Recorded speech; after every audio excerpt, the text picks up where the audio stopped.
I want to talk about dbt and looker today and make the case for why I think they work so well together, both in features and what they bring to your data team, with a focus on governance, but in particular, a focus on data trust, which I think will be a common theme I'll come back to without sacrificing agility. So with that, I'm going to jump in and introduce myself a little bit. I'm Jonathan, or JB is fine, lead solutions architect at 4 Mile. We're a full stack data consultancy. We partner with a ton of folks who are looking on deploying things on Looker and dbt often combined, and building solutions on sort of the modern data stack, for those who have seen that terminology, which usually includes dbt and Looker.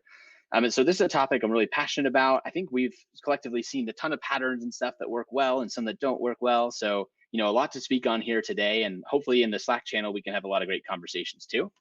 A little bit more on the background context of this. I was thinking I've done about 150 Looker launches or expansion projects now at this point, and I started to think, I don't know why I got onto this, but like 150, that's the number of Pokemon in Gen 1. So like, what would a Charizard Looker instance look like? Or, or like a Pikachu data stack, right?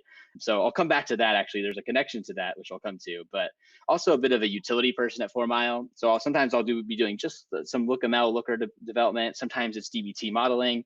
Sometimes it's data integrations or data warehouse design and solutions architecture. So kind of got to wear a lot of hats, which is a fun place to be when talking about something like this.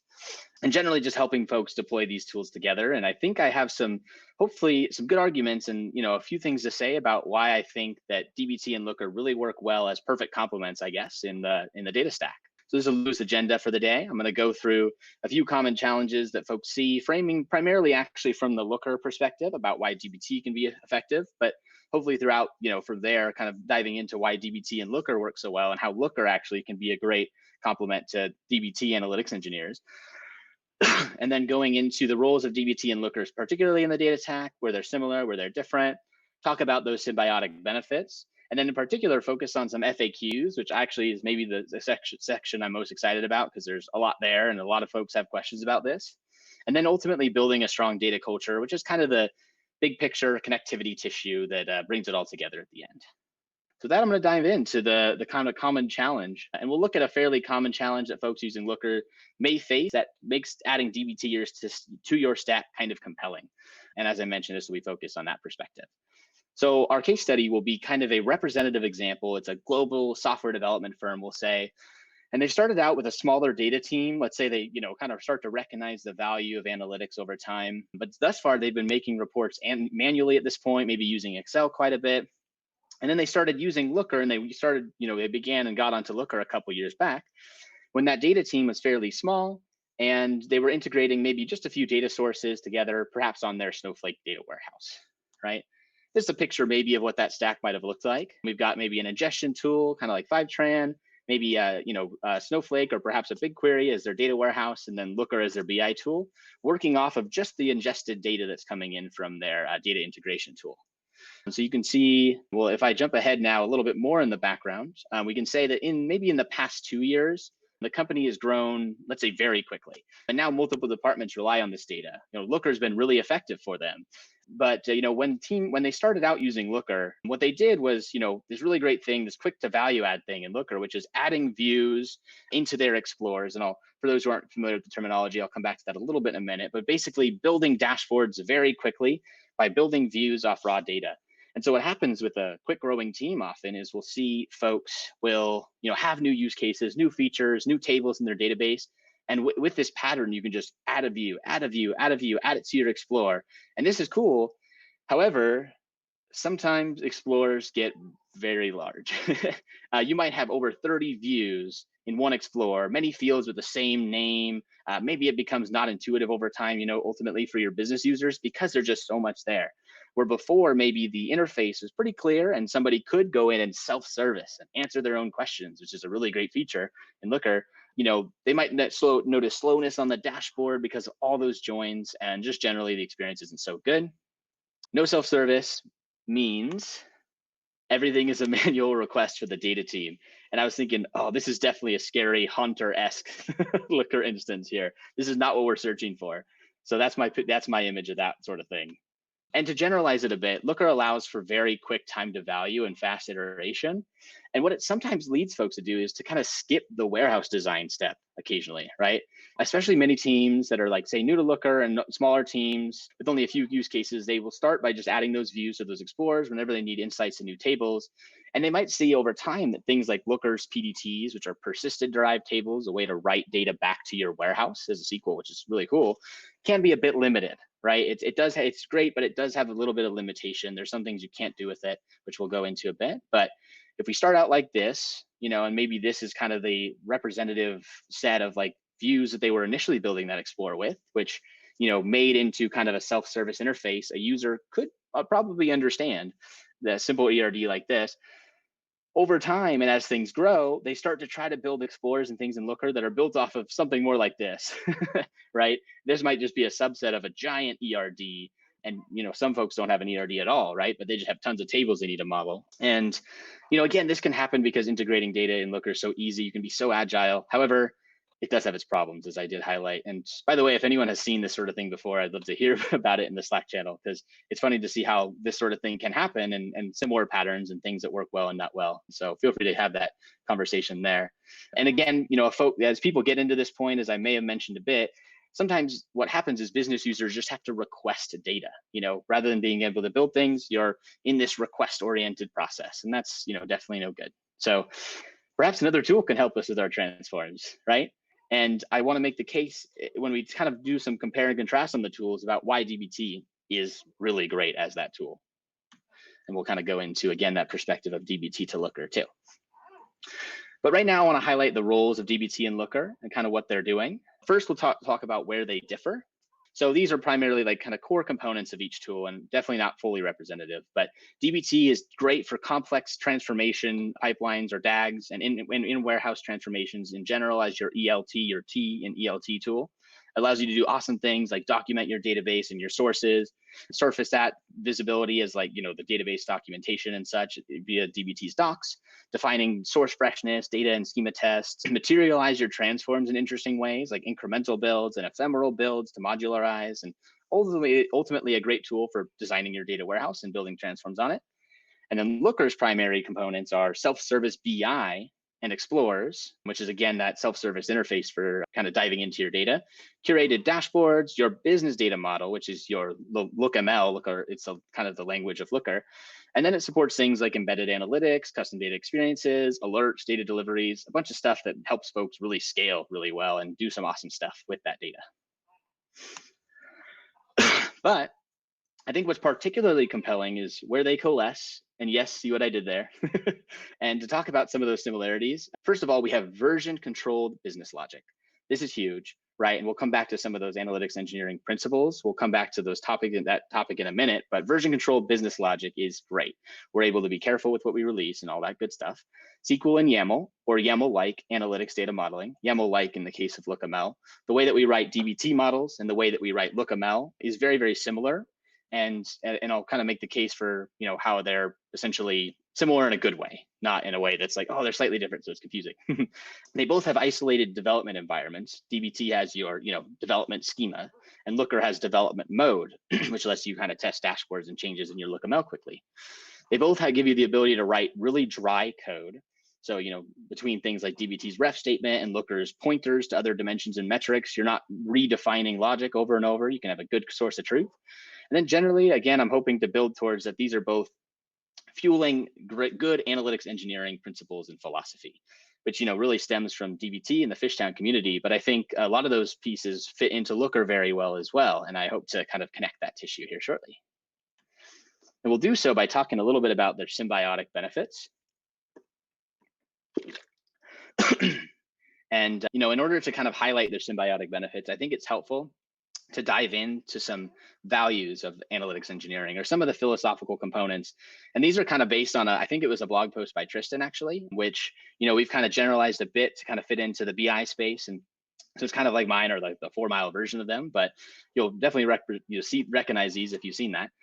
Code, not graphical user interfaces, is the best abstraction to express complex analytics logic and the business data model. Data analysts should adapt similar practices, standards, and tools to software devs. Critical analytics infrastructure should be controlled by its users and available to analysts, not hidden behind complex pipelines. And analytics teams should be able to quickly iterate and expand into new use cases without sacrificing data integrity and trustworthiness. Now, again, many of you may have seen these before, but I think, if we think back to that prior slide, a few things already come to mind probably about how we're fulfilling these philosophical components from these tools together. They're both, code to represent potentially complex business logic, not graphical user interfaces.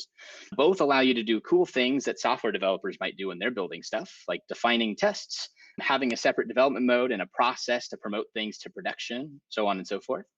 Neither kind of hide things behind complex pipelines, and I'll kind of showcase that in a minute. But generally, they both give you the ability to see what from source to destination, like how we got there for a data analyst or an analytics engineer. And analytics teams being able to move quickly without sacrificing trustworthiness, like that's just huge. And that's kind of the the theme or motif here. So I want to make the case and showcase how that's the case here in just a minute. So excuse me. What I want to do here is kind of connect those principles, particularly the connectivity between not hiding things behind complex pipelines or kind of isolated environments. dbt is so great at showing you where your source data, what's being done to transform it into your analytics ready tables or data marts. I want to do kind of the same thing with Looker here, but generally actually move backwards to showcase how we make that overall connectivity tissue in a really cool way. So this is a Looker dashboard, and let's say we're looking at this here, and as like a business user, I want to look at how this e-commerce funnel was built. So in the top left image, what I can do is I can click on, there's a little ellipses in the top right of the tile, and I'll say explore from here. And this will bring me to the Looker Explore interface, which is that bottom right, and it will show me specifically what dimensions or metrics were used and the filters that got me there to build exactly that tile. So I can say, what are the ingredients or component parts that got me to build this stuff? Now let's say I want to look at one of these metrics in particular, like what is this all sessions thing? There's a little gear you can hit on it that says go to LookML. And now on the left here, I can see LookML. And for those who haven't seen it, it's not too different from something like YAML, but I've defined a measure called all sessions. I've applied some semantic stuff on it, like a nice label. And then you can see specifically what formula I'm using to get there. Now let's kind of connect it. I can take that measure, all sessions, and I can go into dbt and see, oh, this table that this view is built on top of, what's the description, what's the definition, what are the tests and stuff that are built on this metric, and how did I get to there? So I jump into my dbt documentation. I can see my all sessions kind of measure there. I can see the lineage in dbt, of course, that got me there. And I can, ultimately open up the documentation on the bottom right of the source table where it was, initially defined, the ingredients that got me there too. So you can see that I'm kind of, with Looker, you got a really neat way of extending from the source data to the analytics output all the way to your dashboard endpoints, right? There's really a nice connection there that kind of, again, doesn't hide stuff behind complex pipelines and gives us this kind of sort of full stack ability to use these modeling layers and these tools to see what we're building from our source data. So really great visibility. All right. So kind of connecting back a little bit to our case study, what we ultimately recommended for these folks is let's start using dbt and Looker together. And a little bit on their process is they move their transformation logic that was mainly in some of their dimensions and stuff and their persisted derived tables into dbt.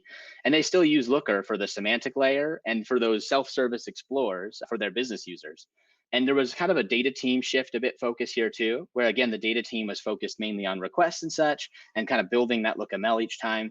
Now they started kind of adopting some of those software dev practices via dbt and Looker and building components in dbt and thinking about testing up front. They really embrace testing in particular, which we've seen as being a good pattern. And along the way, they recognized, oh, we're building a warehouse here. So they thought about dimensional modeling a bit too. And ultimately they saw huge performance and actually warehouse cost improvements by hitting less massive join queries from those explorers. And, a great kind of impact of this change, which I'll, my FAQs will actually answer some questions about this change, is that analytics teams, this analytics team was able to kind of end the cycle of constant fix and admin and gain visibility into their transforms, which in Looker was a bit difficult, and began focusing a bit more on new use cases because their former ones weren't, kind of introducing unexpected stuff as much, and their LookML was cleaner, so they actually could build like a more clean semantic layer and a really nice self-service interface, and allowed the whole organization to be more data-driven. So you could say that they were the Charizard now. Trustworthy, performant, self-service analytics. All right, and then this question here, again, since we're not in a live format, I wanted to kind of simulate some of the most common questions that we get and that we've gotten in the past about combining these tools. And again, I'm really excited about this session. There's some good, maybe even controversial components here that we can keep the conversation going on. So here's a big one. If my data team is using Looker today, and we want to move our transforms to DBT because we're interested in using DBT with it, in a complementary fashion, how much of a lift is this? Well, I'm definitely happy to say, in general, the process is not bad at all. Initial lift and shift of SQL is more like a count of days as opposed to weeks for most teams. And then from there, what folks will usually do is kind of think about in a phase 2, an additional optimization set to use the tools most effectively. And what that usually looks like in DBT is you'll then kind of do additional documentation and tagging and such. You might start to introduce incremental and ephemeral models, so you're more modularized and you can kind of test your individual components rather than having these big, subqueries and CTE sort of transforms that are hard to understand. And then, of course, other things like snapshotting and Jinja usage and stuff that can be a great addition in your DBT. Where should I define my column descriptions? This seems like a little one, but it's a fair question is if both tools have a similar feature, what do I do, right? But it kind of depends a little bit, but there's a good mental model kind of way to evaluate these things. Do I need to update my descriptions in 2 places for any change? No. With something like this, let's go upstream. So let's use DBT, define our model, our column descriptions and such, and then kind of ultimately pass through that metadata to our Looker instance and supplement it in Looker as needed. Some folks that want to do this will recommend things like Looker's refinements or extensions, more of an advanced topic, but they're basically a way to build on top of an existing model. So you can kind of pass through description changes potentially, but still build on top of those things if you have additional semantic layer kind of components you want to do on top of your DBT, so on and so forth. And by the way, Looker's create view from table doesn't pass through descriptions today, but I've just got about ready kind of like an open source option that, that's more generalized that folks can use to do that if it makes sense. So look out for that. And then should any business logic or transforms live in Looker? This is a good question. In general, I would say transforms should live in DBT. You can imagine if we're trying to build a warehouse source of truth, it's really nice to have it all there, right? Especially to serve other potential data consumers, right? Like if you're using, data scientists are using Jupyter notebooks on your outputs or something, it's great to have your source of truth there. But, and again, not to have to know which tool did we put that logic in, right?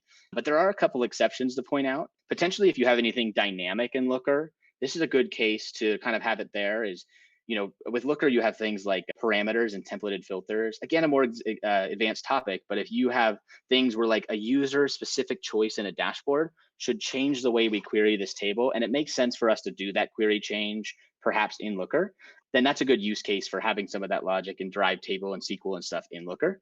Other things would be like maybe some early testing for new use cases. And you want to kind of really quickly test that against dashboards, but then maybe promote it back to DBT. And then dashboards and data alerts on source or staging data is another example.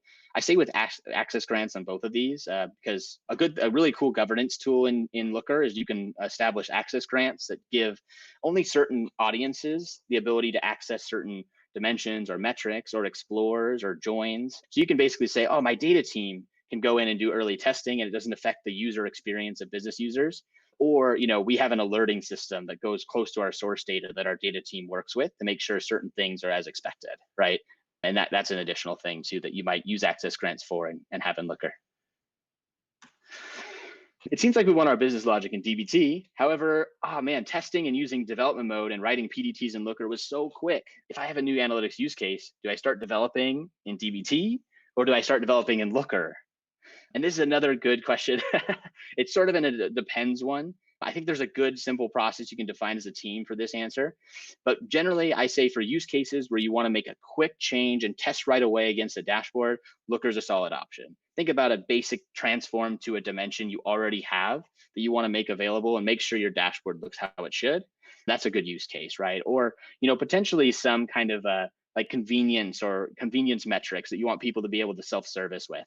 But for new data sets, more complex lifts, I would say starting with DBT is a good option. Again, it's just a great place to, define your logic, and there's additional, kind of integrity checks, but also it's great for your data team to, get really familiar and optimize with using that. Here's additional ones. Again, I'll paste this in. There's a bunch of good questions here. The first one is probably a talk in itself, and I'd be happy to answer some of those, but I did want to surface some of these other common ones we've seen here and keep the conversation going. Finally, just in the last couple of minutes here, I just want to talk about building a strong data culture and how these tools connect to that. You probably already may have the wheel spinning here, but things like data trust, so users can rely on what they see, huge. User experience focused data democratization, self-service analytics, so people can self-service and get their own answers, and then agility to respond to new things is all huge stuff. And I really think that Looker and DBT combine as like the fuel for this data-driven culture and this trust. And they really have symbiotic components that we've seen work on real instances that can kind of help folks actually surface analytics, even external analytics to customers that scales and that's really trustworthy. It seems to be in the space just a really valuable set of tools to work together.